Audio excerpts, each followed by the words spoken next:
인생은 전설 채널에 오신 것을 환영합니다. 오늘 이야기 바로 시작합니다. 아내와 재혼한 지 이제 6개월이 조금 넘었다. 결혼 생활은 조용했고 각자의 삶에 어느 정도 거리 두기를 하며 살아가는 방식이 나쁘진 않았다. 아내에게는 전 남편과의 사이에서 낳은 딸이 하나 있었지만 대학 진학과 동시에 독립해 따로 살고 있었기에 우리 부부의 생활에 깊이 관여되진 않았다. 그래서인지 나는 그 아이의 존재를 현실로 체감한 적이 거의 없었다. 마치 서류상으로만 존재하는 가족처럼 말이다. 그런데 그날 퇴근에 돌아온 거실 한가운데에 앉아있는 그녀를 보고 나는 순간 멈칫할 수밖에 없었다. 자연스럽게 머리카락을 말없이 어깨로 넘기며 고개를 든 그녀의 눈빛엔 그 또래 아이들과는 확연히 다른 기색이 서려 있었다. 어린 척하지 않았고 무심한 듯 날카로웠으며 낯선 남자와 마주했을 때의 경계심과는 조금 다른 종류의 침묵이 있었다. 딸이 당분간 여기서 지내야 할 것 같아요. 기숙사 문제 때문에요. 아내는 식탁에 음식을 차리면서 말했다. 마치 아무 일도 아닌 듯, 마치 오늘 날씨 흐리네 정도의 이야기처럼. 나는 눈을 깜빡이며 대답했다. 언제부터 온 거야? 오늘 오후에요. 짐은 조금만 가져왔고 방은 손 안 대도 되겠대요. 딸의 이름은 수연이었다. 아내가 식사 준비를 마치는 동안에도 수연은 말이 없었고 나와 눈을 마주치지도 않았다. 그렇게 첫날의 저녁 식사가 끝나고 각자의 방으로 들어간 후에야 나는 묘하게 등줄기를 타고 흐르는 불편한 기분을 느낄 수 있었다. 어느덧 밤 10시를 넘긴 시각이었다. 나는 욕실에서 샤워를 마친 뒤 거실을 거쳐 방으로 가려는데 문득 문이 아주 작게 열려 있는 것이 보였다. 아내의 방도 수연이 머무는 방도 아니었다. 내 방이었다. 노크 소리도 없었고 발소리도 들리지 않았는데 확실히 누군가가 방 안에 있는 기척이 느껴졌다. 수연. 조심스럽게 문을 밀자 침대 앞 의자에 걸쳐 앉아있는 그녀가 고개를 돌렸다. 검은 머리카락이 어깨를 따라 흘렀고 벽 쪽의 작은 스탠드 불빛이 그녀의 윤곽을 비췄다. 나는 순간 눈을 피했다. 그녀의 시선이 너무 곧고 날카로워서 마치 내가 무언가를 훔치기라도 한 사람처럼 느껴졌기 때문이다. 무슨 일이야? 그녀는 조용히 대답했다. 이 방 창문이 제일 잘 열리네요. 공기 환기 좀 하려고요. 그러면 창문만 열고 나가지. 방 안에서 바깥을 보니까 느낌이 좀 다르잖아요. 대답은 사소했고 행동도 별것 아니었지만 그녀가 이 방에 혼자 들어와 문을 닫아둔 이유가 단지 공기 환기였다고 쉽게 믿기 어려웠다. 밤엔 추우니까 감기 걸릴 수도 있어. 창문은 내가 내일 아침에 열게. 내 말에 수연은 잠시 나를 바라보다 조용히 고개를 끄덕였다. 하지만 방을 나서기 전 그녀가 지나가며 남긴 말은 내 귓가에서 쉽게 떠나지 않았다. 아저씨 방 생각보다 따뜻하네요. 분위기가. 그녀는 고개를 숙이고 천천히 방문을 닫았다. 그 순간 나는 처음으로 가족이라는 단어가 이렇게 낯설게 느껴질 수도 있다는 걸 알았다. 그날 밤 나는 잠을 이루지 못했다. 꿈속에서도 수연의 눈빛이 어른거렸고 그녀의 말투는 마치 익숙한 멜로디처럼 머릿속을 떠나지 않았다. 분명히 그녀는 내게 예의 바르게 행동했고 오히려 조심스러워 보였다. 하지만 그 모든 것들이 의도적으로 조심한 것처럼 느껴지는 데에는 이유가 있었다. 다음 날 아침 주방으로 향하던 중 다시 마주친 수연은 거실 소파에 다리를 모으고 앉아 있었다. 옅은 회색 트레이닝복에 후드를 눌러쓴 채였지만 그 차림에도 그녀는 어딘가 도시적이고 정제된 느낌을 주는 아이였다. 아침 드셨어요? 아니, 아직이야. 내가 일찍 일어났네. 그녀는 나를 향해 가볍게 웃으며 대답했다. 혼자 잘 못 자는 편이라서요. 새집에선 더 그렇더라고요. 엄마는 아직 자고 있어요. 새벽에 일하다 잤거든요. 대신 아저씨랑 먹을 거 준비했어요. 테이블 위엔 2개의 머그잔과 따뜻한 토스트, 그리고 계란 프라이가 놓여 있었다. 나는 말없이 그 앞에 앉았다. 아침이 그 어느 때보다 조용하고 어색했다. 그녀는 잼을 바르던 손을 멈추고 고개를 들었다. 그냥 불편하시면 말씀하세요. 뭐가? 같이 사는 거요. 엄마랑 둘이 살던 곳에 제가 갑자기 껴버린 거니까. 나는 작게 웃으며 고개를 저었다. 아니야. 너 불편하게 느끼지 않게 하면 돼. 나도 노력할게. 그녀는 내 말에 작게 고개를 끄덕였고 두 사람 사이에 짧은 침묵이 내려앉았다. 하지만 그 순간조차도 나는 느낄 수 있었다. 이 집은 더 이상 예전과 같은 구조가 아니라는 것을. 눈빛이 머무는 지점이 달라지고 말끝에 맴도는 공기의 결이 달라졌다는 것을. 그리고 그 모든 시작이 어느 밤 내 방에 홀로 앉아있던 그녀의 모습에서 비롯되었음을. 비 오는 금요일 밤 집안은 조용했고 벽시계 소리마저 유독 또렷하게 울렸다. 아내는 출장 중이었다. 일주일 전부터 예고된 일정이었고 그 덕에 지안과 나는 단둘이 집에 남게 됐다. 처음에는 별일 아니라고 생각했지만 텅 빈 집안에서 그녀와 나란히 앉아있다는 사실만으로도 기묘한 긴장감이 감돌았다. TV에서는 시끄러운 예능 프로그램이 흘러나왔지만 화면보다는 그녀가 가져온 와인 잔에 시선이 머물렀다. 딱 한 잔만요. 아빠랑 저 단둘이 술 마시는 거 처음이잖아요. 지안이 웃으며 잔을 내밀었다. 아빠라는 호칭은 아직 내게 익숙하지 않았고 그녀 역시 그 단어를 내뱉을 때마다 입술을 가볍게 씹곤 했다. 나는 잠시 머뭇거리다가 잔을 받아들었다. 입가에 번지는 포도향과 동시에 이게 마셔서는 안 될 한 잔임을 직감했지만 이미 그녀의 손끝이 내 손등을 스치고 지나간 뒤였다. 와인은 금방 반 병이 줄었다. 지아는 소파 끝에 앉아 있었지만 시간이 흐를수록 어느새 내 어깨 쪽으로 몸을 기울였다. 가볍게 취기가 오른 듯 말수가 많아졌고 눈빛도 더 선명해졌다. 나는 애써 정면의 TV만 바라보았지만 눈가의 시야는 자꾸 그녀를 향해 갔다. 지안의 웃음은 낮과는 달랐다. 맑고 가벼운 듯 보였지만 이상하게 한 음절마다 감춰진 뉘앙스가 있었다. 입술의 곡선 하나하나가 너무 선명하게 각인됐다. 아빠는. 그녀가 조용히 입을 열었다. 엄마를 정말 사랑해요? 그 말에 잔을 든 손이 잠깐 멈췄다. 돌려 말하지 않고 단도직입적으로 묻는 건 그녀의 스타일이었다. 나는 단답처럼 대답했다. 그래, 사랑하지. 지아는 눈을 깜빡이며 웃었다. 그렇구나. 나는. 아빠가 참 신기해요. 처음엔 되게 딱딱한 줄 알았거든요.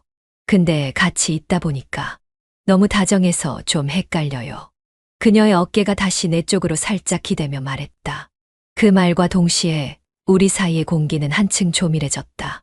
서로를 의식하지 않으려 애썼지만 손끝과 무릎이 닿을 듯 말 듯한 거리에서는 피할 수 없는 기류가 있었다. 지아나, 이젠 좀 자는 게 좋겠다. 나는 일부러 TV를 끄며 자리에서 일어섰다. 하지만 지아는 따라 일어서지 않았다. 오히려 나를 올려다보며 입술을 살짝 열었다. 오늘은 그냥 조금만 더 있어주면 안 돼요? 무섭진 않은데 그냥 혼자 있고 싶지 않아서. 그녀의 시선이 내 눈을 피하지 않고 깊게 들어왔다. 나는 고개를 돌려 시계를 확인했다.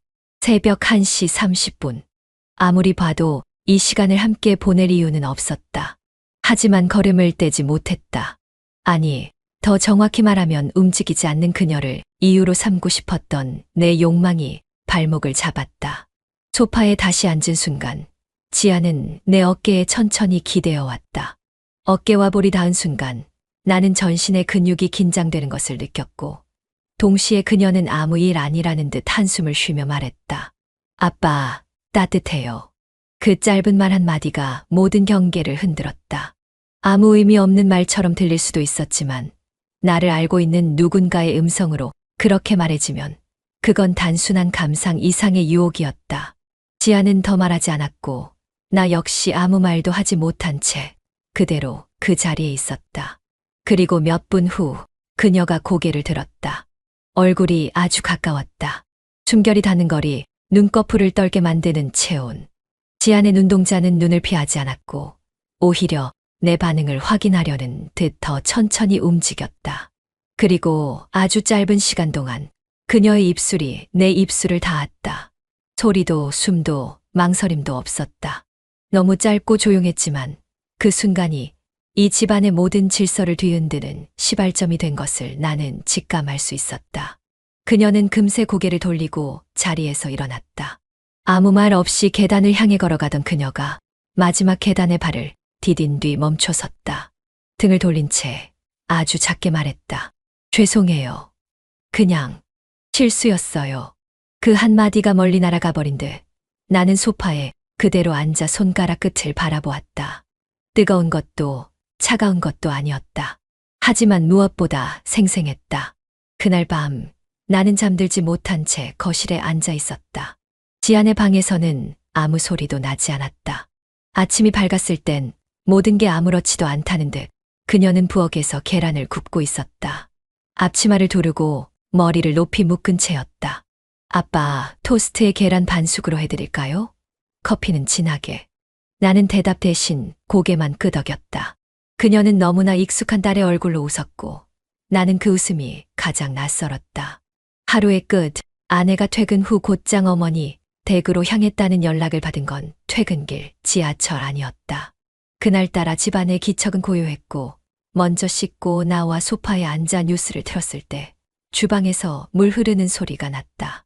지안이었다. 헤어밴드로 머리를 질끈 묶은 채 앞치마를 두르고 설거지를 하고 있었다.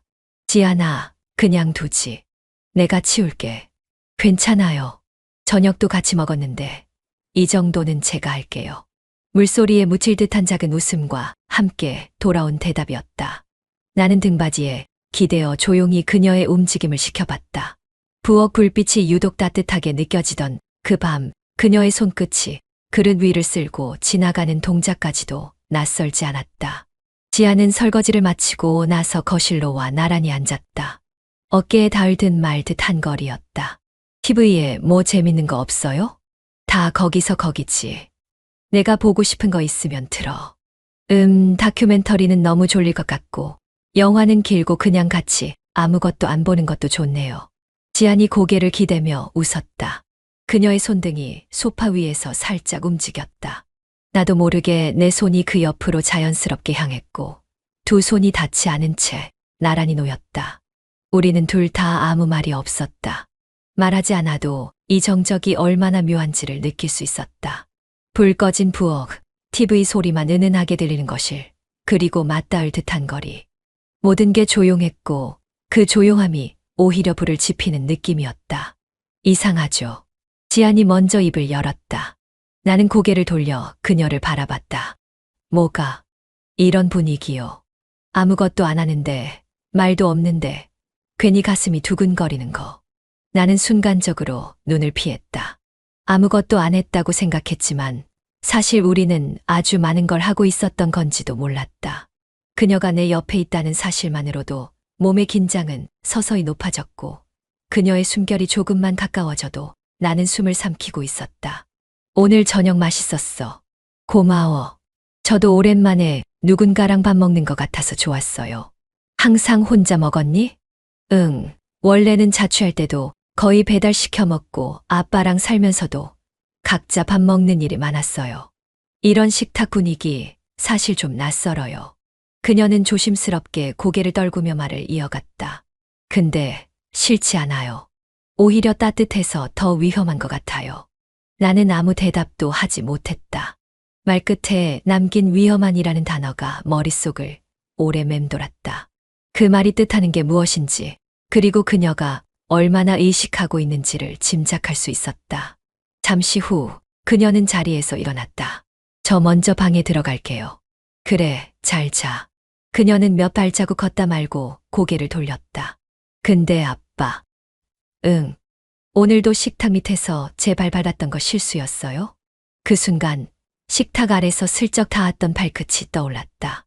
일부러 밟은 건 아니었다고 말하고 싶었지만 그 무렵 나도 모르게 내 발을 움직여 그녀의 발에 다시 닿으려 했던 사실을 떠올렸다.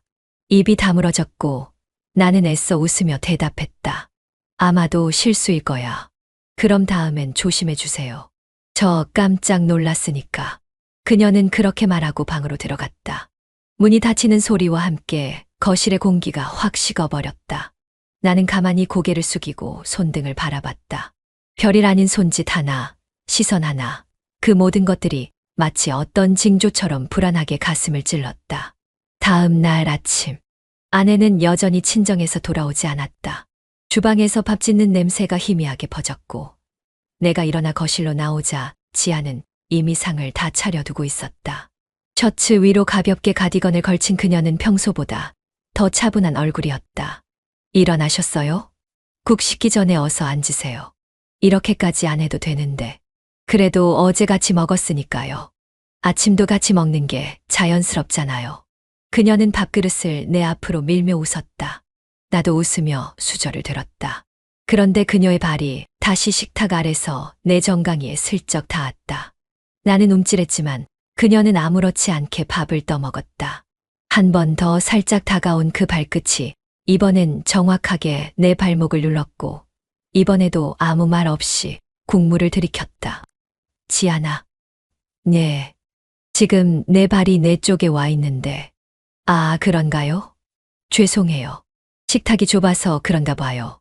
장난기 어린 눈빛이었지만 그건 장난이라고만 치부할 수 없는 농밀한 뉘앙스가 담겨 있었다. 나는 수저를 놓고 깊은 숨을 들이켰다. 아내가 없는 집, 둘만의 시간, 밥상 아래에서조차 스치는 긴장. 이건 감정이 아니라고 부정할 수 없었다. 이건 분명 누군가가 먼저 던진 신호였다. 오늘은 어디 나가니? 아니요. 하루 종일 집에 있으려고요. 청소도 하고 책도 좀 읽고. 그녀는 마치 아무 일도 없었다는 듯 천천히 일어났다. 치우던 그릇을 들고 부엌으로 향하며 그녀는 문득 돌아봤다. 아, 오늘 오후에 마트 같이 가실래요? 마트. 무거운 거 살 수도 있으니까요. 혹시 같이 가주시면 좋겠어요. 나는 고개를 천천히 끄덕였다. 그녀는 내 대답을 기다리지도 않은 채 씩 웃으며 부엌으로 다시 들어갔다. 그녀의 가는 허리와 머리카락이 흔들리는 모습을 보며 나는 가만히 입술을 눌렀다. 지금 이 집 안엔 너무 조용했다.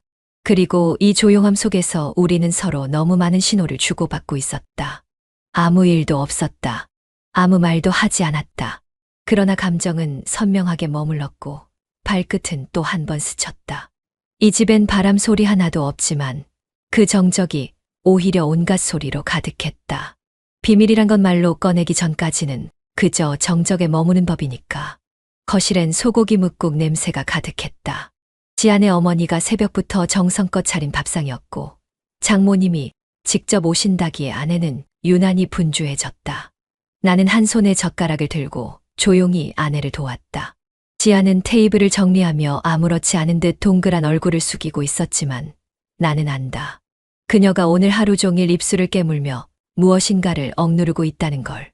장모님이 도착했을 땐 지아는 이미 자리에 앉아 마치 한참 전부터 기다리고 있었던 사람처럼 무표정한 얼굴을 하고 있었다.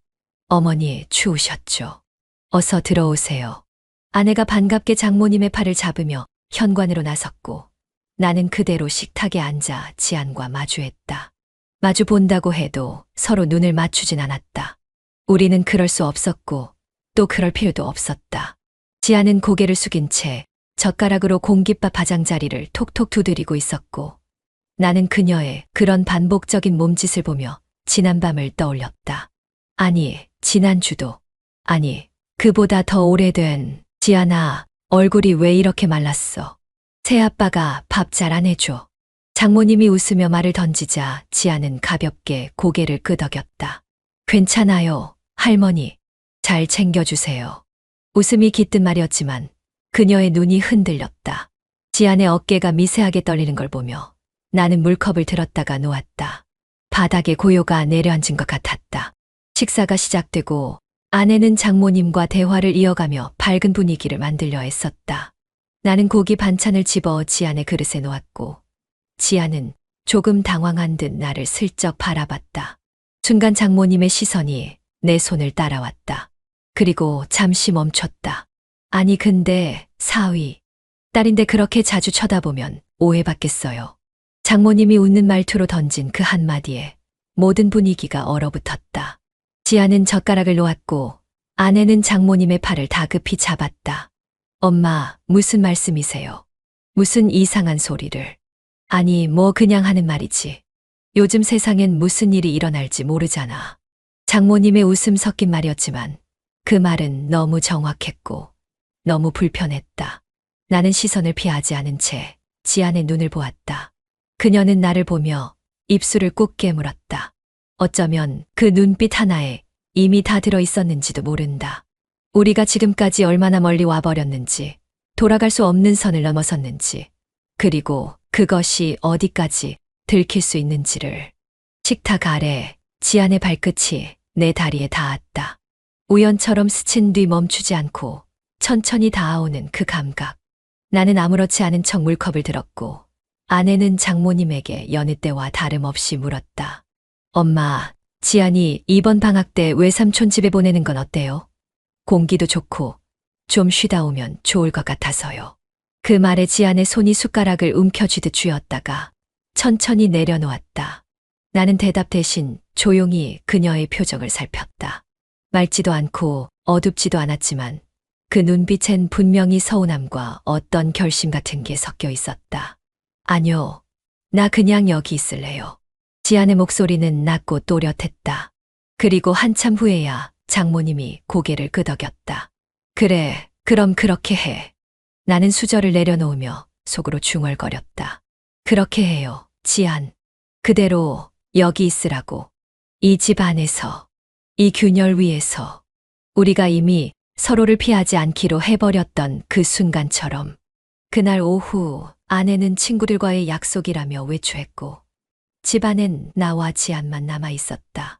대낮인데도 리모컨을 누르면 조명이 은근히 어두워지는 거실은 묘하게 정적에 잠겨 있었고 지안은 양말을 벗은 채 바닥에 앉아 드라마를 보고 있었다. 나는 부엌에서 냉수를 꺼내 들고 돌아오는 길에 괜히 말을 걸었다. 덥지 않아. 에어컨 바람도 좀 줄일까? 지안은 고개를 천천히 돌려 나를 올려다보더니 약간 지루한 듯 웃었다. 지금 딱 좋아요. 아빠는 더우세요?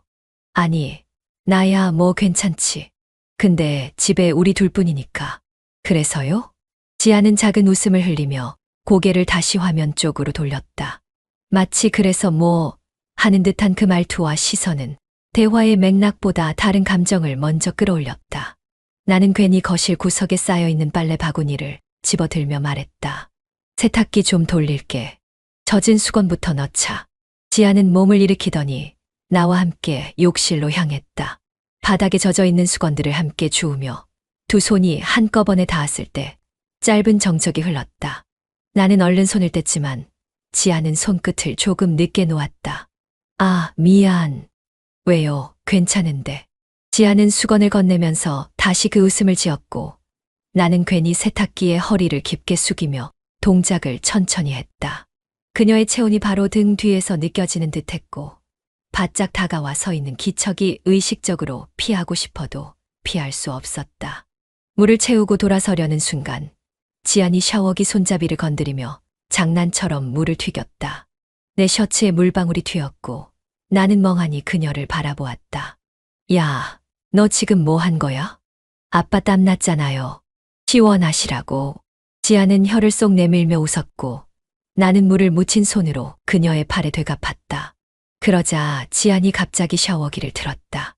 물줄기가 등과 옷을 적시며 쏟아졌고 나도 모르게 그녀 쪽으로 다가가 샤워기를 낚아채려 했다. 야, 그만해. 잡아보세요, 아빠. 지안은 물을 피해 욕실을 빠져나가며 웃었고 나도 젖은 셔츠를 붙잡고 그 뒤를 쫓았다. 물기 묻은 바닥에서 몇 번이나 미끄러질 뻔했고 결국 거실 한가운데서 둘 다 숨을 헐떡이며 마주섰다. 지안의 티셔츠는 젖어 가슴에 달라붙었고 머리카락은 목덜미로 흘러내렸으며 물방울이 턱선을 따라 흘렀다. 그녀의 숨소리가 잦아들지 않은 채 입술 사이로 새어나왔고 나는 눈길을 어디에 둘지 모른 채 그대로 마주 서 있었다. 아빠, 셔츠 다 젖었네요. 지안은 천천히 다가와 손끝으로 내 가슴팍을 짚었고 나는 그녀의 손을 붙잡지 못했다. 오히려 손목을 붙잡은 건 나였고 그 감촉에 문득 의식이 또렷해지면서도 뒷걸음치지 못했다. 지안아, 이건 괜찮아요. 난 아빠랑 있는 거 싫지 않아요. 그녀가 더 가까이 다가와 입술을 움직이려는 찰나 나는 본능적으로 고개를 숙였고 젖은 입술이 겹쳐졌다. 아주 짧은 순간이었지만 방 안의 공기는 완전히 바뀌어 있었다. 둘 다 아무 말 없이 거실에 서 있다가 그녀가 먼저 속삭였다. 침실 갈래요? 나는 대답하지 않았다. 하지만 발걸음은 이미 그녀의 뒤를 따르고 있었다. 문이 닫히고 젖은 옷이 하나씩 바닥에 떨어질 때 머릿속엔 아무 생각이 없었다. 아니, 이미 모든 경계는 무너진 채 감각만이 남아 있었으니까. 밤 공기가 유독 무거운 날이었다. 에어컨은 꺼져 있었지만 창밖에 바람 한 점도 들어오지 않는 듯 방 안은 조용했고 거실에는 불이 꺼진 채 작은 탁상등 하나만이 켜져 있었다. 그 조명 아래 지아는 소파 끝에 무릎을 모은 채 앉아 있었다. 등을 둥글게 말고 앉아 있는 그녀는 얼핏 봐도 숨을 삼키고 있었고 가까이 다가가자 작게 떨리는 어깨가 눈에 들어왔다. 나는 무릎을 꿇고 조심스럽게 그녀 옆에 앉았다. 말없이 그녀 옆에 앉기까지 몇 초가 걸렸는지 모른다. 그만큼 조심스러웠다. 지아나, 왜 그래? 그녀는 고개를 돌리지 않은 채 숨소리만으로 대답했다. 마치 우는 걸 들키고 싶지 않은 아이처럼 자꾸만 소리를 안으로 삼키고 있었다. 나는 말없이 그녀의 어깨에 손을 얹었고 그 순간 그녀가 고개를 푹 숙인 채로 말했다. 아빠, 미안해요. 아니, 민혁 씨. 이름을 부르다 말고 그녀는 입을 틀어막았다. 여전히 아빠라 부르던 습관이 입에 남은 건지 아니면 그 단어의 스스로가 더 끔찍해진 건지 나는 그녀의 손등을 천천히 덮으며 말했다. 괜찮아. 지아나, 너 잘못한 거 없어. 어떻게 없어요? 그날 밤 우리가 그런 짓을. 그녀는 말끝을 흐리며 눈을 감았다. 눈물은 참는다고 참아지지 않는 법인데 그제야 흐른 눈물이 뺨을 타고 조용히 떨어졌다. 나는 그녀의 고개를 억지로 들지 않았고 대신 담요를 천천히 끌어와 그녀의 어깨에 덮어주었다. 우리가 가족이라는 이름으로 엮인 존재라는 건 이 상황을 더 잔혹하게 만들 뿐이었다. 지아나, 우린 가족이야. 어쩌면 그 사실이 더 무겁게 느껴질 수도 있겠지. 하지만 나는 말끝을 고르며 잠시 숨을 골랐다. 지안의 눈동자는 탁한 물 위에 떠 있는 것처럼 불안정하게 떨리고 있었고 눈은 내 말이 끝나기만을 기다리는 듯 보였다. 하지만 그날 밤 우린 서로에게서 도망치지 않았어. 그러니까 더 무서워요. 거기서 도망쳤어야 했는데. 지아나, 나는 조용히 그녀의 손등을 꼭 쥐었다. 그 손에 담긴 온기와 떨림이 전해지자 나도 모르게 속으로 되뇌었다. 정말 이제 되돌아갈 수 없겠구나. 그날 이후로 나 아침에 눈 뜨는 게 무서워요. 아무 일도 없던 척 당신 앞에 서야 할 때마다 너무 죄책감이 들어서. 지아는 눈물을 닦지도 못한 채 속삭였다. 그 작은 목소리에 실려오는 무게가 너무도 진중해서 나는 말을 이을 수 없었다. 가슴 한 구석이 무너져 내리는 것 같았고 마치 아이를 달래듯 그녀의 등을 천천히 쓰다듬었다. 그만 생각하자. 오늘은 그냥 아무 말도 하지 말고. 나는 그녀를 조심스레 끌어안았다. 처음에는 고개를 젓던 그녀가 결국 내 어깨에 이마를 묻었다. 젖은 눈가가 셔츠에 닿는 것이 느껴졌고 말없이 두 사람의 숨결만이 거실에 흐르기 시작했다. 오래도록. 하지만 그렇게 서로의 체온에 기대잠이 들었던 밤이 지나고 다음 날 아침은 너무도 달랐다. 주방에 내려갔을 때 지아는 이미 테이블 위에 아침 식사를 차려두고 있었다. 계란 프라이와 토스트, 그리고 오렌지 주스까지. 평소처럼 성의 있게 차린 아침이었지만 그녀의 동작 하나하나에서 묘한 거리감이 느껴졌다. 일찍 일어났네. 오늘은 아르바이트 면접이 있어서요. 곧 나가야 해요. 지아는 내 눈을 피하며 짧게 대답했다. 나는 식탁에 앉았지만 그녀는 의자에 앉지 않았다. 손에 잔뜩 잡은 가방과 지갑을 가슴께로 끌어안은 채 조용히 말했다. 밥은 천천히 드세요. 다 식기 전에 같이 앉아서 먹지 그래. 전 아침 잘 안 먹어요. 그리고 오늘은 좀. 그녀는 입술을 지그시 깨물며 말끝을 삼켰다. 나는 뭐라고 말을 이어야 할지 몰라 한참을 머뭇거렸고 결국 지아는 고개를 숙인 채로 현관 쪽으로 걸음을 옮겼다. 그녀의 발소리는 가벼웠지만 어쩐지 귓가에 오래 남았다. 문이 닫히는 소리가 나고서야 나는 젓가락을 내려놓았고 주방의 고요가 차갑게 가라앉았다. 우리는 가족이라는 이름을 지키며 살 수 있을까? 아니, 이제 그 이름을 입에 올릴 자격조차 우리에겐 남아있지 않은 걸까? 식탁 아래 그녀가 남긴 슬리퍼가 덜 정돈된 채 놓여 있었고 나는 그 작은 어긋남을 오래 바라보다가 조용히 의자의 등을 기대었다. 대낮인데도 천장은 낮고 방 안은 어둑했다. 죄책감이란 건 시간을 두고 사겨야 하는 건지도 몰랐다. 아니면 끝내 삼켜내지 못하고 우리 둘 사이를 잠식해버릴 무언가였는지도. 리조트는 고요했다. 해가 진 뒤 바람이 불어오기 시작했는데도 마당에서 들려오는 웃음소리 하나 없이 숙소엔 정적만이 가득했다. 아내가 친구들과의 저녁 약속에 나간 사이 나는 방에 혼자 남았다. 넓은 침대와 호텔 특유의 은은한 조명, 그리고 창밖으로 보이는 물비늘 가득한 수영장 풍경이 어쩐지 낯설게 느껴졌다. 그때였다. 옆방의 문이 살짝 열려 있는 것을 보게 된 건. 무심코 시선이 닿은 그곳, 지안이 누워 있었다. 얇은 담요 위로 그녀의 숨결이 고르게 올라오는 것이 보였고, 창문 틈으로 스며든 바람에 커튼이 가볍게 흔들릴 때마다 은은한 향이 방 안을 맴돌았다. 문을 닫아줄까 하는 마음으로 다가간 나는 문턱 앞에서 걸음을 멈췄다. 방문을 닫기엔 안쪽의 풍경이 너무 조용하고 아름다웠다. 그녀의 머리카락은 베개 위로 흐르듯 퍼져 있었고, 팔은 이불 바깥으로 조금 나와 있었다. 나는 조용히 아주 천천히 방 안으로 들어섰다. 지안아. 작은 목소리로 불러보았지만 그녀는 눈을 감은 채 미동조차 하지 않았다. 깊은 잠에 든 듯했다. 나는 발끝을 죽이고 침대 가장자리에 살짝 걸터 앉았다. 그녀의 얼굴을 이렇게 가까이서 보는 건 오랜만이었다. 요즘은 일부러 나와 거리를 두고 있었으니까. 그런데 그때 지안이 천천히 눈을 떴다. 인혁. 내 이름을 아주 작게 부르며 그녀는 눈을 반쯤 떴고 이내 작은 웃음을 지었다. 놀란 기색은 없었다. 오히려 기다리고 있었던 것 같았다. 자다 깼어.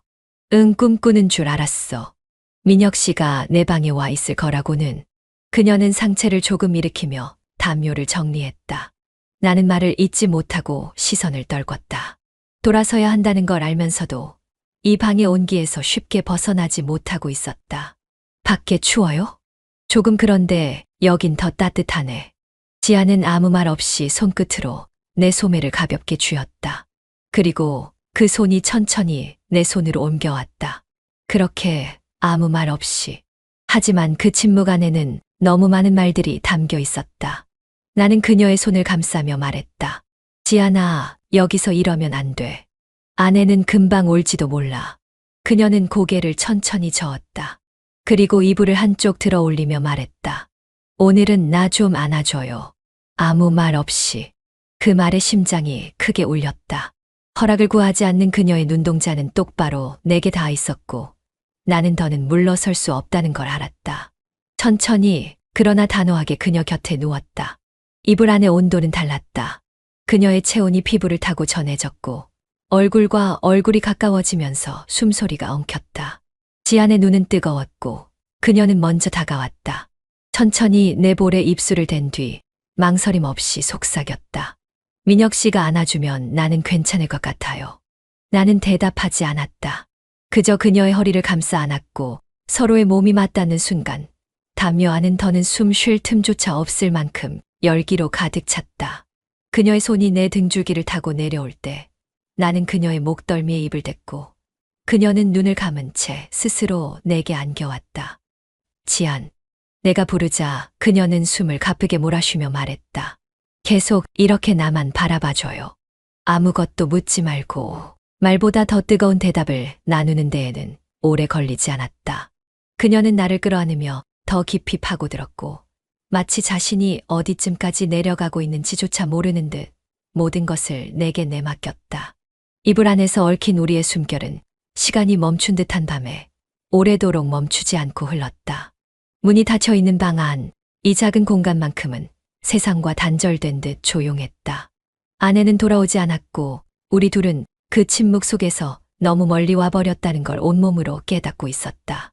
그날 밤 여행지의 하룻밤은 다시는 돌아갈 수 없는 선을 지나버렸다.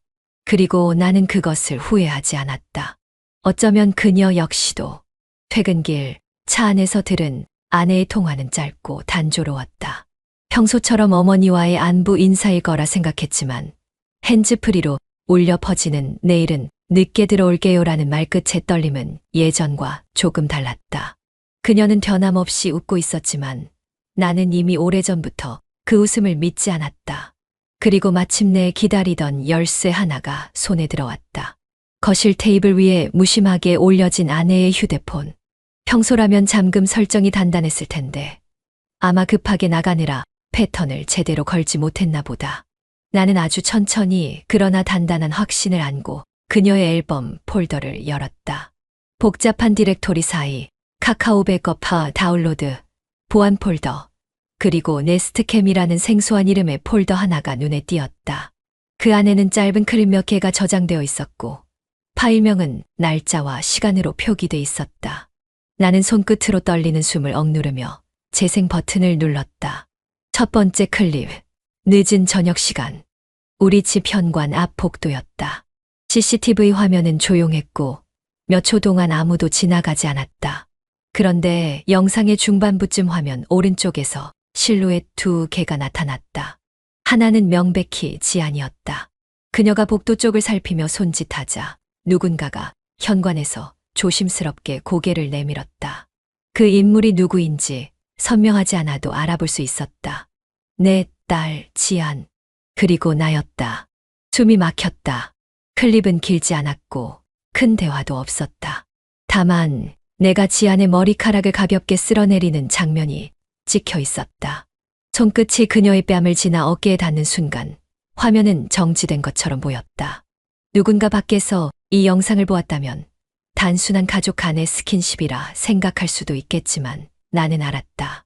그 안에 숨은 감정이 무엇이었는지, 어떤 시선이 오갔는지. 나는 화면을 넘겼다. 두 번째 영상은 더 짧았다. 지안이 혼자 복도에 앉아있던 영상. 혼잣말을 중얼거리며 벽에 머리를 기대고 있었고 그녀의 입에서 내 이름이 흘러나왔다. 민혁 씨 너무 멀리 오지 말아요. 눈을 감은 채 혼잣말을 하듯 읊조리던 그 모습은 어딘가 불안하고 위태로웠다. 그 순간 알림창 하나가 화면 위로 떴다. 음성 메모. 나는 그걸 눌렀고 녹음 목록 중 녹음 003이라는 파일을 재생했다. 지금 이러면 안 돼요. 문 잠그면 어머니가 오실 수도 있고. 잠깐이면 돼. 나도 안 되는데 이건 너무 늦었어. 낮은 숨소리, 그리고 베개에 파묻힌 듯한 눌린 목소리. 그것은 명백히 침시에서 나는 대화였다. 나는 더는 재생을 멈출 수 없었다. 이어진 소리에는 이불이 문지르는 소리, 아주 조심스럽게 흘러나오는 신음, 그리고 누군가의 이름이 뚜렷하게 들려왔다. 지안아. 나는 핸드폰을 내려놓지 못한 채 그대로 식탁에 주저앉았다. 손끝이 얼얼했다. 차가운 땀이 등줄기를 타고 흘러내렸고 입술이 저려올 만큼 이를 물고 있었다. 지안과 나 사이의 관계는 더는 감출 수 없는 실체로 자리 잡아 있었다. 그리고 그 실체는 이제 내 아내의 손에 들릴 준비가 되어 있는 상태였다. 더는 부정할 수 없고 변명할 수도 없는 명백한 흔적.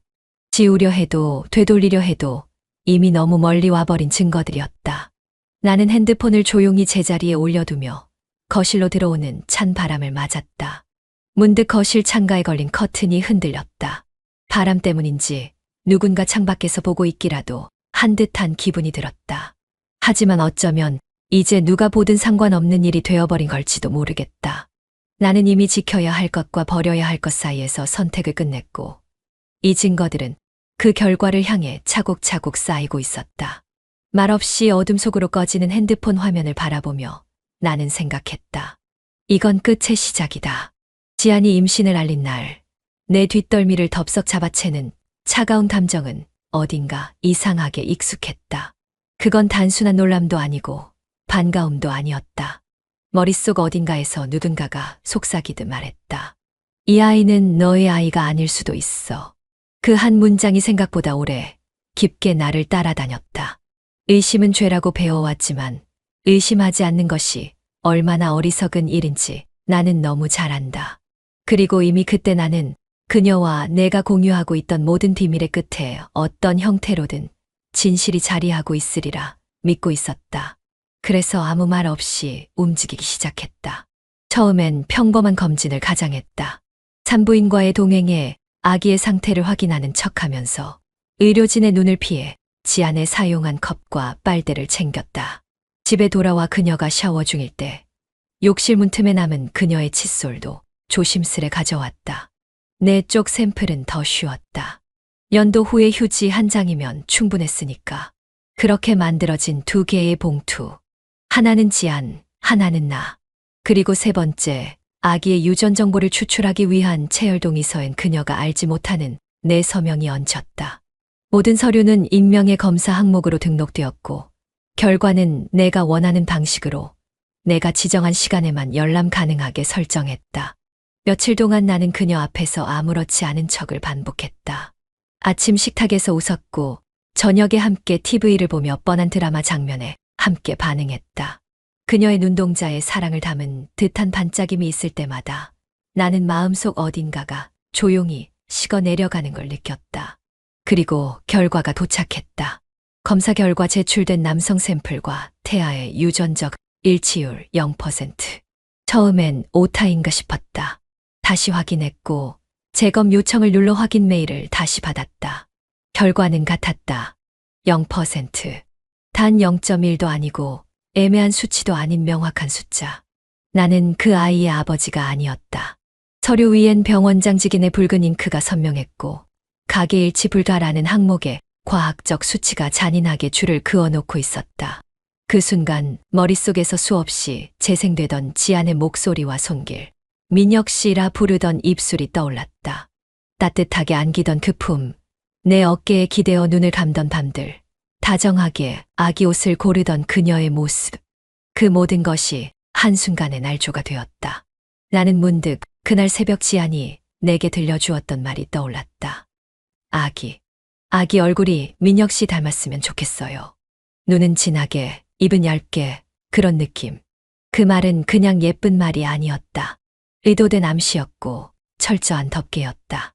심장이 조용히 식어가고 있었고 손끝은 떨려오는 분노를 더 이상 잡지 못했다.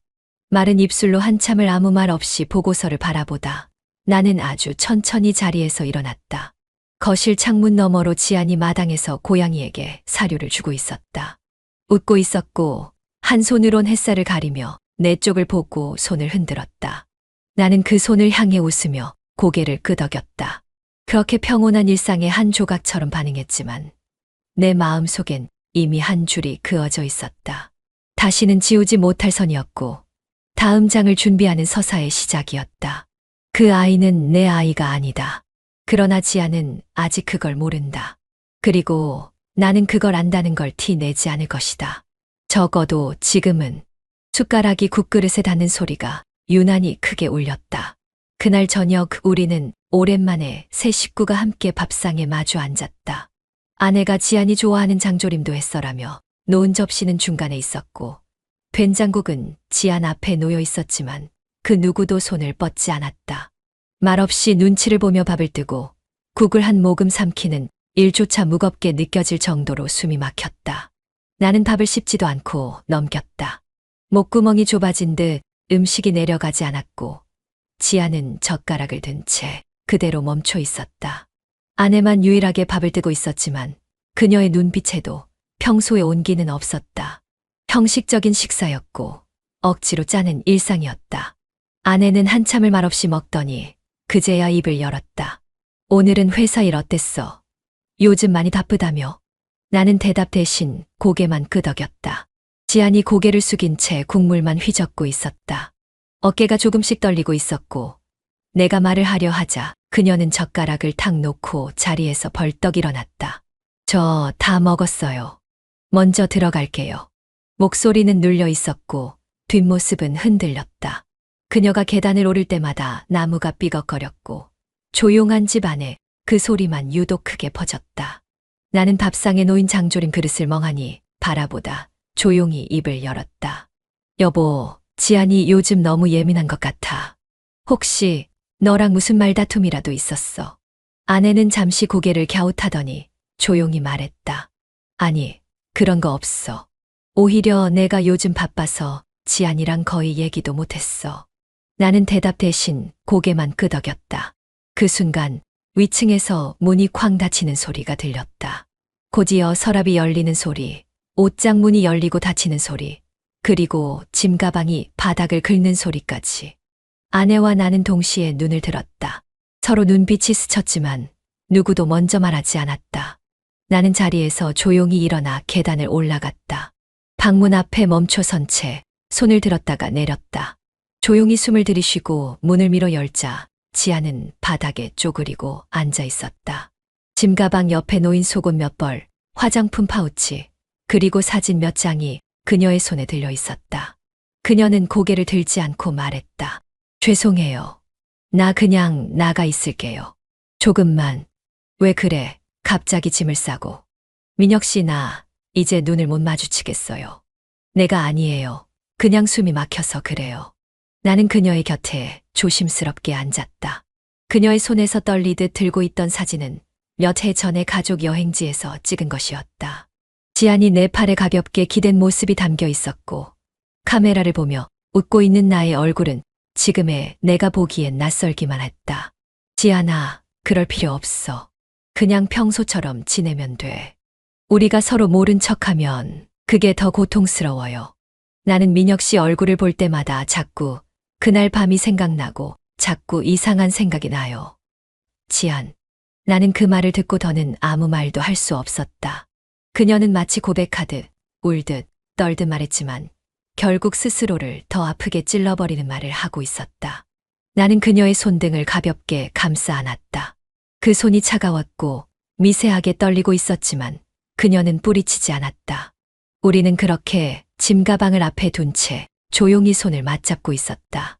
이 순간이 지나고 나면 다시는 예전으로 돌아갈 수 없다는 걸 서로 알고 있었다. 그러나 그 무게를 어떻게 견딜지, 그 끝이 어떤 파국으로 이어질지조차 감당할 여유는 없었다. 정적 속에 우리는 서로를 마주보지도 외면하지도 않은 채 그렇게 앉아 있었다. 이미 우리의 일상은 부서졌고 관계는 끊기기 시작했다. 그날 밥상 위에 내려앉은 침묵은 단지 시작일 뿐이었다. 현관문이 거세게 열리는 소리와 함께 무거운 구두 발자국이 복도를 울렸다. 거실 소파에 앉아있던 나는 반사적으로 고개를 들었고 지아는 내 옆에서 몸을 움찔하며 일어섰다.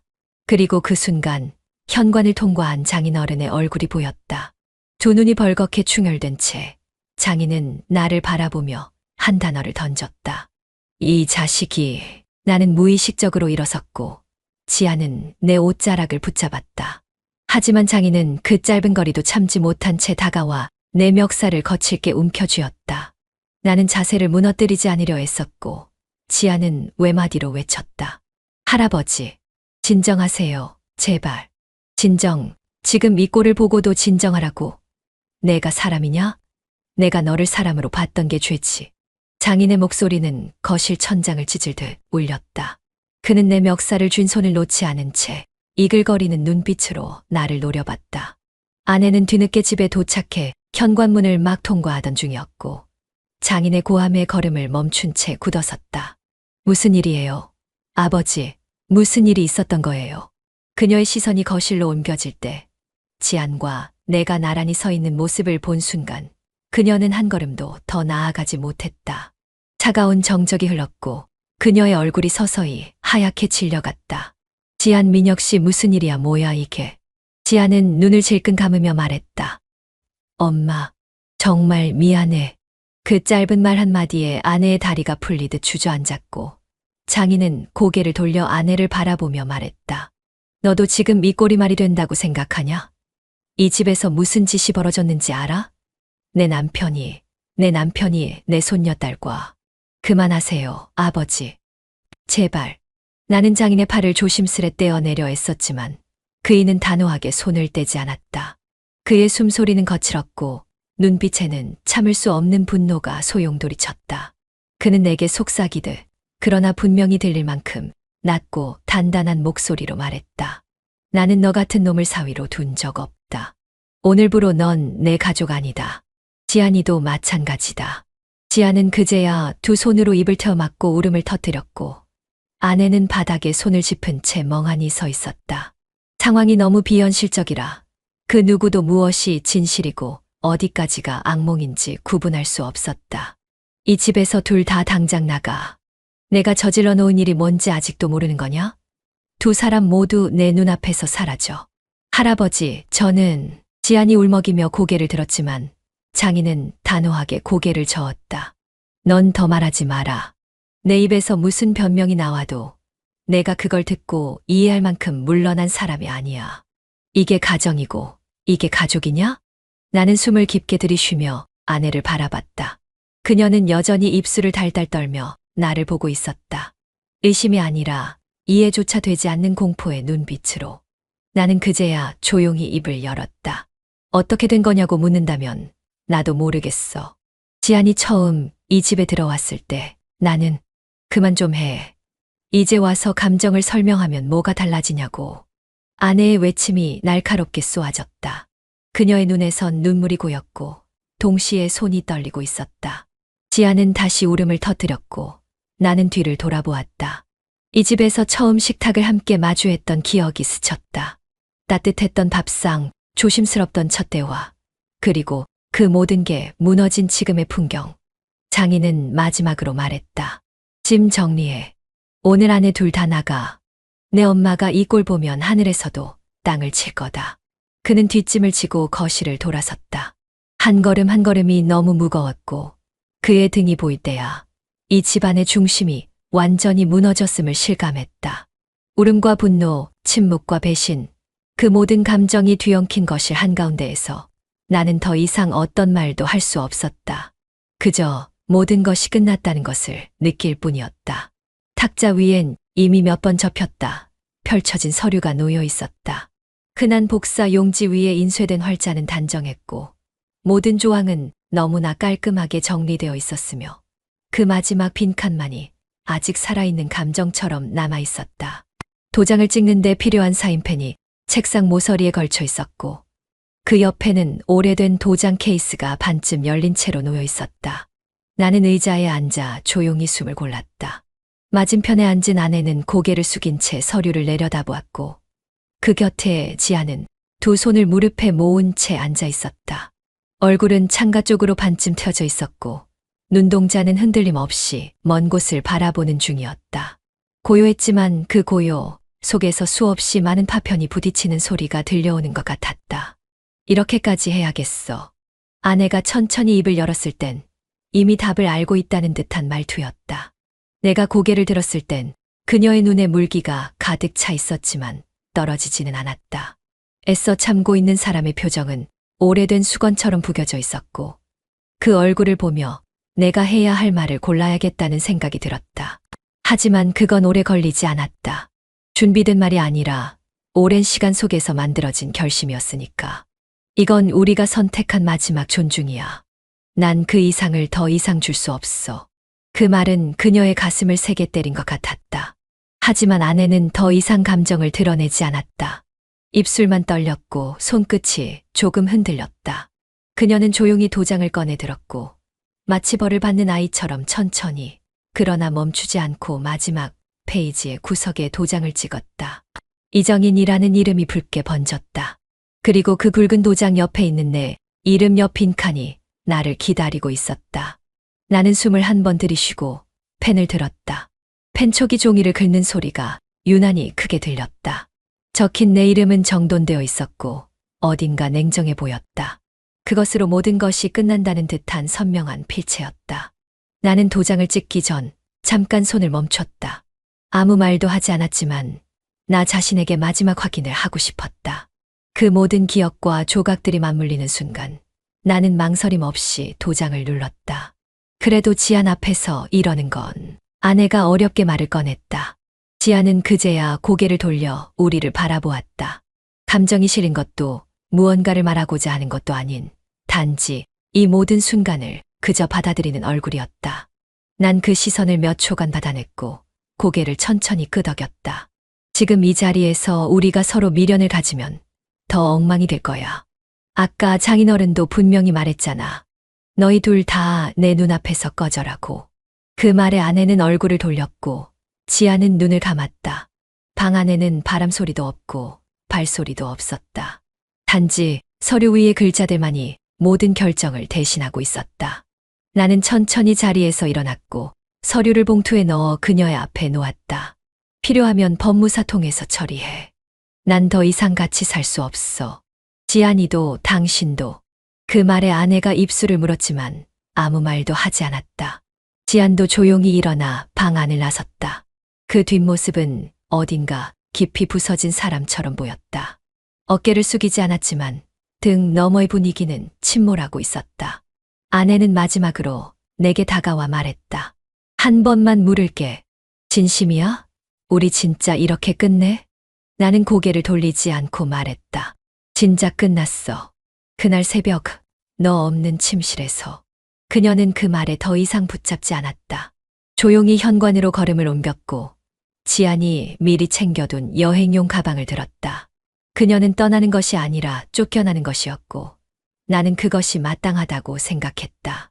너무 많은 것을 감췄고 너무 깊이까지 파고들었다. 감당할 수 없는 진실을 껴안고 서로를 위하는 척했던 우리. 그 가짜 연극의 커튼콜이었다. 현관문이 닫히는 소리에 어딘가 묵직한 허탈감이 밀려왔다. 하지만 후회는 없었다. 주저함도 없었다. 그건 감정이 식어서가 아니라 이미 너무 깊이 타버린 흔적들이었으니까. 비 오는 밤이었다. 처음 짐을 옮기던 날도 비가 내렸다. 문을 열고 들어온 지아는 젖은 운동화를 신발장 구석에 밀어넣고 아무 말 없이 거실 한켠에 앉았다. 새로 구한 지등 원룸 구조의 오피스텔이었고 창문 너머엔 고속도로가 보였지만 이상하리만큼 조용했다. 그녀가 벗어놓은 트렌치코트는 젖은 채로 소파 끝에 걸쳐져 있었고 나는 조용히 주방에서 물을 데웠다. 따뜻한 생강차를 손에 쥔 지안이 작게 중얼거렸다. 이 집 생각보다 따뜻해요. 나는 고개만 끄덕이며 그녀 맞은편에 앉았다. 낯설지도 편하지도 않은 분위기였다. 불륜이라는 말이 이토록 실감나게 들린 건 그날이 처음이었다. 두 사람만의 공간, 누구의 눈치도 보지 않아도 되는 주소지. 하지만 그 안에 깃든 감정은 해방이 아니라 무언가 어딘가 모르게 깊이 침묵한 죄책감에 가까웠다. 며칠째 이어진 무성한 소문들은 생각보다 빨랐다. 전 아내와의 이혼 소식은 그렇게 큰 이슈가 아니었지만 함께 살고 있는 상대가 의붓딸이었다는 걸 아는 사람들은 하나같이 입을 틀어막으며 나를 바라보았다. 같은 업계에서 오랜 시간 쌓아온 신뢰도 고개 숙이며 인사하던 후배들의 시선도 어느새 다 식어버렸다. 밖에 나가기 무서워요. 지안이 말없이 창밖을 바라보며 말했다. 그 말 나도 해도 돼. 내가 되묻자 그녀는 고개를 돌렸다. 아저씨는 무서워하는 스타일 아니잖아요. 그 말에 웃음이 날 뻔했다. 정말이지 몇 달 전까지만 해도 나는 세상에서 가장 평범한 가장이었다. 지안이 아저씨라 부르던 그 시간 나는 식탁 건너편에서 그녀를 바라보며 커피를 내렸고 그걸 아무렇지 않게 건네기도 했었다. 그 시간이 어쩌다 이렇게 변했을까? 지금이라도 후회해요? 그녀가 조용히 물었다. 두 손으로 컵을 감싸준 채 나를 보지 않고 말했지만 나는 그 물음에 대답하지 않을 수 없었다. 후회는 내가 할 수 있는 말이 아니야. 나는 선택을 했고 그 선택의 책임도 내 몫이니까. 지아는 그 말을 듣고도 아무 반응을 보이지 않았다. 단지 컵에 입술을 댄 채 한 모금, 그리고 또 한 모금을 마셨다. 내 말이 그녀를 위로하지 않는다는 걸 나는 알고 있었다. 그녀가 원하는 건 책임이 아니라 이해였다. 죄인 같아요. 그녀가 고개를 숙이며 말했다. 매일 밤 이불 덮을 때마다 생각나요. 엄마 얼굴, 할아버지 눈빛, 그리고 우리가 했던 그 일들. 나는 그녀 옆으로 다가가 조용히 앉았다. 어깨가 닿을 듯 말 듯 가까운 거리에서 나는 숨을 크게 들이쉬었다. 지아나, 우린 죄인이야. 그건 부정할 수 없어. 하지만 같이 있고 싶어. 그 말에 그녀는 눈을 감았다. 고개를 젖히고 숨을 내쉬며 천천히 나를 바라보았다. 그 말 몇 번이나 상상했는지 몰라요. 언젠가 당신이 그렇게 말해주길 바랐어요. 근데 막상 들으니까 더 아프네요. 왜? 이제부터 진짜로 도망칠 수 없다는 걸 알겠거든요. 이제 우리가 한 선택엔 이유나 변명이 없어요. 그냥 욕망이었고 감정이었고 사랑이었어요. 그녀의 말은 너무 정확했고 잔인하게 진실했다. 나는 아무 말도 할 수 없었고 대신 그녀의 손을 조용히 잡았다. 부드럽지만 빠져나가지 못할 만큼 단단히. 그 순간 지안이 처음으로 내 어깨에 고개를 기댔다. 창밖으로 고속도로의 불빛이 스쳐갔고 우리는 그 안에서 조용히 숨을 죽였다. 이삿짐을 옮긴 후 아직 풀지 못한 상자가 방 한쪽에 쌓여 있었다. 나는 그 상자들을 바라보며 문득 생각했다. 우리가 이 집에서 함께 살게 된 건 우연처럼 포장된 표현이었다. 그리고 이 공간은 그 죄책감들을 갈무리할 감옥이자 동시에 피난처가 될 것이다. 다음 날 아침 우리가 함께 마주한 첫 식탁은 말없이 조용했다. 나란히 앉아 식사를 하며도 눈을 마주치지 못했다. 하지만 식사 후 지아는 설거지를 하며 이렇게 말했다. 우리 이사 축하해요. 나는 웃지도 못하고 고개만 끄덕였다. 축하받을 일이 아니라는 걸 그녀도 나도 알고 있었지만 그렇게라도 말하지 않으면 견딜 수 없는 날들이 우리를 기다리고 있었다. 새벽 4시. 병실은 숨이 막힐 정도로 고요했고 간헐적으로 삐하는 심장 박동기의 소리만이 흐르고 있었다. 지아는 산통에 몸을 비틀고 있었고 나는 그녀 곁에서 한 손으로 그녀의 땀을 닦고 다른 손으로는 조용히 그녀의 손을 꼭 잡고 있었다. 정면의 벽식에 초침이 돌아갈 때마다 긴장과 후회, 책임과 두려움이 교차했다. 괜찮아. 지아나 조금만 더 지금 잘하고 있어. 나는 가능한 담담하게 떨리는 목소리를 감추며 그녀의 이마에 손을 얹었다. 지아는 입술을 깨문 채 신음을 꾹꾹 눌러 삼켰고 마취 없이 겪어야 하는 고통을 마치 벌처럼 감내하고 있었다. 산부인과 의사는 간호사에게 고개로 지시를 내렸고 차가운 기구들이 움직일 때마다 지안의 얼굴은 점점 창백해졌다. 아버지. 그녀가 힘없이 나를 불렀다. 민석이라고 불렀잖아. 나는 작게 웃으며 말했다. 그녀는 그제야 눈을 감고 숨을 고르려 애썼다. 누구 하나 오지 않았다. 가족이라 부를 수 있는 사람은 세상에 단 한 명도 없었다. 지안의 어머니는 나와 이혼한 후 연락을 끊었고 장인은 얼굴을 붉히며 문전박대를 한 뒤 2번 다시 연락을 받지 않았다. 나의 가족들 역시 이 상황을 외면하거나 무관심하게 등을 돌렸다. 우리가 선택한 사랑이었고 우리가 감당해야 할 무게였다. 아기가 세상에 나오는 순간 나는 숨을 멈췄다. 작고 약하고 울음소리는 힘이 없었지만 그 소리는 너무나 분명히 존재의 선언이었다. 지아는 눈을 꼭 감은 채 입술을 달싹이며 말했다. 아기야 고마워. 와줘서 고마워. 간호사가 아기를 데려갔고 지아는 축 처진 몸으로 산후 침대에 옮겨졌다. 나는 여전히 그녀 곁을 떠나지 못한 채 의자에 앉아 손을 잡았다. 그녀의 손은 식은땀으로 젖어 있었고 그 온기 속에 담긴 모든 감정을 꺼내기엔 나는 너무 작고 비겁한 인간이었다. 지아나. 나는 힘겹게 입을 열었다. 이 아이는 아무것도 모른 채 우리 삶을 안고 태어난 거야. 죄의 그림자가 닿지 않게 우리가 지켜야 해. 지아는 말없이 고개를 끄덕였다. 그녀의 눈에서 눈물이 흐르고 있었지만 울음을 터뜨리진 않았다. 그 순간만큼은 아무도 말하지 않았다. 축복이라 말할 수도 저주라 말할 수도 없는 생명 하나가 그 병실을 가득 채우고 있었다. 나는 조용히 그녀의 손등에 입을 맞췄다. 우리 죄인이야, 알아. 근데 이 아이에게만큼은 떳떳하게 살자. 우리가 함께 만든 죄라면 함께 안고 살자. 그녀는 떨리는 숨을 고르며 작게 중얼거렸다. 그래요. 도망치지 않을게요. 이 아이한테만은 숨지 않아요. 밖엔 여전히 비가 내리고 있었다. 병실 창문 너머 회색 하늘 아래 하루가 또 시작되고 있었다. 그 누구의 축복도 받지 못한 탄생, 그 누구에게도 환영받지 못한 순간.